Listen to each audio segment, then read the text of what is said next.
और दुकानें और शोरूम्स बंद हैं, ये आपको हैवी वॉल्यूम के साथ गिरता हुआ दिखेगा। जायसवाल साहब बताइए क्या कीजिएगा।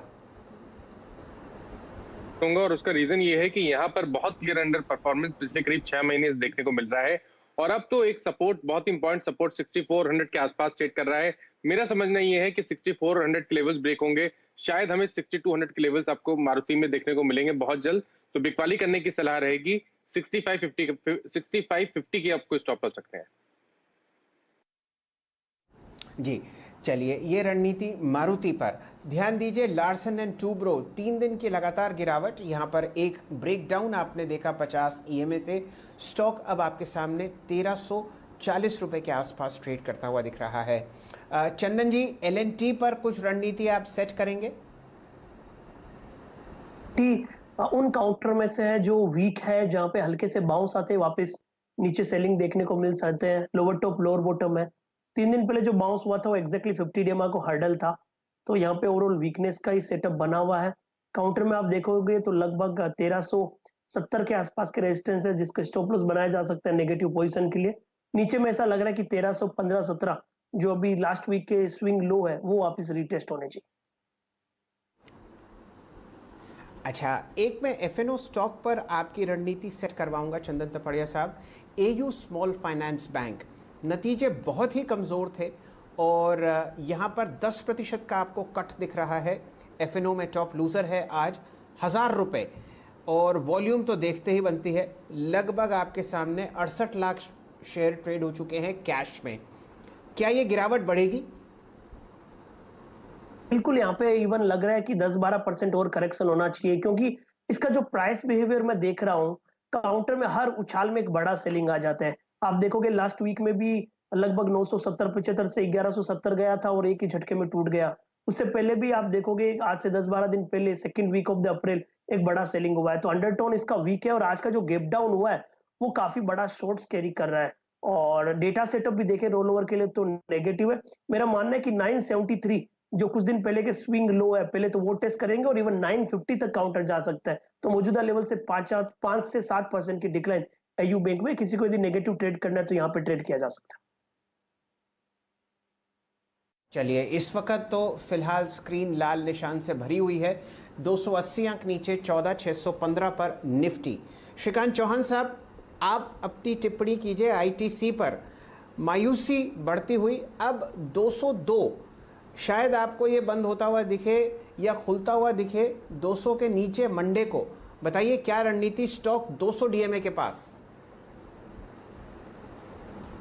इनफैक्ट चार्ट को अगर आप देखेंगे शैल जी, तो काफ़ी बड़ा एक डिस्ट्रीब्यूशन पैटर्न बना है। और अगर ये 200 डीएमए को और साथ ही साथ इसके 200 दिन पिछले कम से कम 3 या 4 महीने के लोज को 200 रुपये के लेवल्स को अगर ये तोड़ देता है तो नेक्स्ट लेवल्स आते हैं 192 से लेकर 190 के। तो मुझे लगता है कि शायद ये स्टॉक उस लेवल्स के करीब जा सकता है, क्योंकि जो फॉर्मेशन है वो डिस्ट्रीब्यूशन वाला फॉर्मेशन है। और करंट लेवल से भी अगर उसमें अगर फॉलो अप बाइंग बिल्कुल भी नहीं है, जबकि मार्केट 1000 पॉइंट बढ़ा है बॉटम से, तो एक बात क्लियर है कि ये स्टॉक आने वाले दिनों में एक बार शायद 190-192 के करीब जा सकता है। और हमें नीरज जी को वापस एक बार बोलना पड़ेगा कि उनके जो लड्डू है वो तैयार रखें। अरे आपने कहाँ की बात याद दिला दी। मेरे ख्याल से वो रैली थी जो 150 रुपये से शुरू हुई थी, 240 रुपये तक गई थी, जहाँ तक मुझे याद है। नीरज जी ने बहुत बढ़िया लड्डुओं का भोग लगाया था आईटीसी पर, और बड़े खुशी के दिन थे वो। श्रीकांत जी, हम लोग सब स्टूडियोज़ में मिलते थे। यकीन जानिए आपके दर्शन करे हुए तो 1.25 साल से ज़्यादा हो गया, और ये गंभीरता का बहुत बड़ा चिन्ह है कि आपने चंदन जी को मूव करते हुए देखा है मुंबई से वापस बीकानेर की तरफ। तो बहुत सारे लोग अब अपने परिजनों के पास, दोस्तों के पास, बच्चों के पास आपको जाते हुए दिखेंगे। कोविड की समस्या जो है वो फ़िलहाल बहुत ही ज़बरदस्त तरीके से बाज़ार को जकड़े हुई है, और यहाँ पर आप 3 नियम फॉलो कीजिए। मास्क लगा के रखिए अगर तो आप घर के बाहर जा रहे हैं, ना जाएं तो बहुत ही बेहतर है। सोशल डिस्टेंसिंग फॉलो कीजिए और अक्सर अपने हाथ धोते रहिए। प्रभु से भी पूजा कीजिए कि ये समस्या आपको ना जकड़े। फ़िलहाल बहुत ही परेशानी आपको आती हुई दिख रही है इन सिटीज़ में। जुड़ते हैं चंदन तपड़िया साहब से और हमारे डायरेक्टर साहब आपको ला के देखेंगे HDFC लाइफ का चार्ट। यहाँ पर आपको एक ब्रेकडाउन होता हुआ दिख रहा है, 5 दिन की गिरावट। हालांकि नतीजे जो थे इनके चौथी तिमाही के वो बढ़िया थे, 664 खबर है बाजार में कुछ, लेकिन पहले चार्ट चेक करते हैं HDFC लाइफ पर। चंदन जी बताइए क्या लगता है, स्टॉक आपको ट्रेड करता हुआ दिखेगा मिड अप्रैल के लोएस्ट लेवल से? जी देखिए, एक डिस्क्लेमर है कि ओवरऑल हम लॉन्ग टर्म व्यू है वो बायस है, बट मैं ट्रेडिंग की बात कर रहा हूँ, यहाँ पे वीकनेस लग रही है क्योंकि HDFC लाइफ में जिस हिसाब से पिछले 2 दिनों में मोमेंटम देख के और ब्रेकडाउन दिया है, लग रहा है 4-5% का डिक्लाइन आना चाहिए। तो जिसको ट्रेडिंग करना है फ्यूचर में वो ट्रेड कर सकते हैं, बट जिसको लॉन्ग टर्म एक्यूमुलेशन करना है वो भी वेट कर सकते हैं। यहाँ पे जो हिसाब से प्राइस पैटर्न बना है, लग रहा है कि यहाँ पे लगभग 678 का मेजर रेजिस्टेंस काम करेगा और रेजिस्टेंस की वजह से 645-640 तक के डाउन साइड HDFC लाइफ में बन सकते हैं। चलिए, यहाँ पर कुछ खबरें ऐसी आ रही हैं कि आपको कुछ हेवी सेलिंग आती हुई दिख सकती है, जो कि अक्सर आपको HDFC लाइफ पर आती है, लेकिन टेक्निकली फ़िलहाल वीक लेवल पर आपको ट्रेड करता हुआ दिखेगा HDFC लाइफ का काउंटर। चलिए, 3:28 अब शुरू करते हैं समाप्ति समारोह आज की ट्रेडिंग का और इस हफ्ते की और इस महीने की ट्रेडिंग का। आपके सामने 16,620 के आसपास निफ्टी ट्रेड करता हुआ दिख रहा है। आज का कट 274 पॉइंट, 1000 पॉइंट का कट बैंक निफ्टी पर 32,720।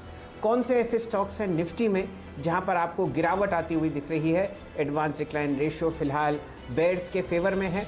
HDFC में आप सबसे बड़ा कट देख रहे हैं, 4.25% नीचे। उसके साथ उसका ट्विन HDFC बैंक 3.5% का कट आपको स्क्रीन पर लाता हुआ दिखेगा। नतीजों से पहले एक दिन कोटक महिंद्रा बैंक में आपको बिकवाली आती हुई दिख रही है, 3.5% का कट। ICICI बैंक 3.25% नीचे। तो ये टॉप 4 गेनर्स लूजर्स हैं जिनकी वजह से आप निफ्टी में बहुत ज़बरदस्त कट आते हुए देख रहे हैं। रिलायंस इंडस्ट्रीज़ का भी प्राइस ले आइए डायरेक्टर साहब। इसको देखना इसलिए आवश्यक है क्योंकि नतीजों से पहले इसका जो क्लोज होगा वो बहुत ही अहम होगा। दिन का उच्चतम लेवल मेरे ख्याल से था 2024 और आपके सामने फ़िलहाल RIL हल्के से लाल निशान में बंद होता हुआ दिख रहा है।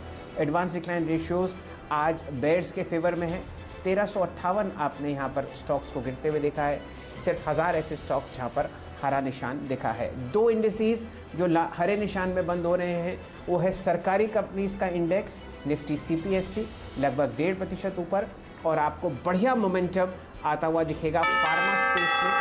ये इंडेक्स आपके सामने टॉप गेनर है, 1.2% ऊपर, 13,460। एक फ्रेश रिकॉर्ड हाई आपको निफ्टी फार्मा इंडेक्स में आता हुआ दिख रहा है। तो ये है सूरत हाल आपके सामने फिलहाल गेनर्स और लूजर्स का। डायरेक्टर साहब ज़रा दोबारा दिखाइए हमारे निफ्टी के 50 स्टॉक्स हीट मैप में। टॉप गेनर आपको दिखेगा ONGC, बहुत ही बढ़िया ब्रेकआउट इस काउंटर पर आपको आता हुआ दिख रहा है, 4% ऊपर ये बंद हुआ है 108.75 पर। ग्रासिम पर जाते जाते लॉन्ग कॉल आपको दी है प्रकाश गाबा साहब ने, बढ़िया मोमेंटम, 1407 के आसपास बंद होता हुआ दिख रहा है।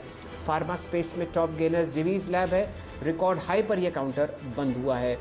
और सरकारी कंपनीज में आपको कोल इंडिया और IOC में एक बढ़िया बाउंस आता हुआ दिख रहा है। चलिए, ये तो चर्चा हुई हमारे क्लोजिंग की। अब देखते हैं कौन कौन से ऐसे काउंटर्स हैं जहां पर आपने बढ़िया परफॉर्मेंस देखा है वीकली स्पेस पर।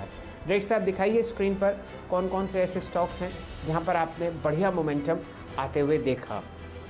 फिलहाल निफ्टी बंद होता हुआ 275 अंक नीचे, 14,620। निफ्टी बैंक में आप 1000 अंक का कट देख रहे हैं, 32,725। डायरेक्टर साहब आप वीकली गेनर्स और लूजर्स अगर दिखा पाएँ स्क्रीन पर तो हमारे दर्शक जो हैं अंदाज़ा लगा पाएंगे कि कहाँ मूवमेंट आता हुआ दिख रहा है। देखिए, ये टॉप परफॉर्मर्स हैं आपके सामने।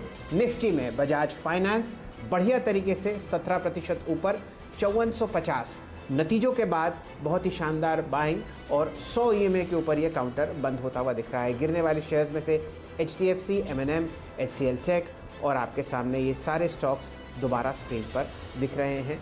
50 निफ्टी के काउंटर्स और फिलहाल सिर्फ सरकारी कंपनीज में ही आपको हरा निशान आता हुआ दिखेगा। चलिए अब सबको अपना शुक्रिया अदा करते हैं। हमारे साथ जुड़े हुए हैं चंदन तपड़िया साहब और श्रीकांत जी, आपका बहुत बहुत आभार। राहुल शर्मा साहब, JM फाइनेंशियल वाले।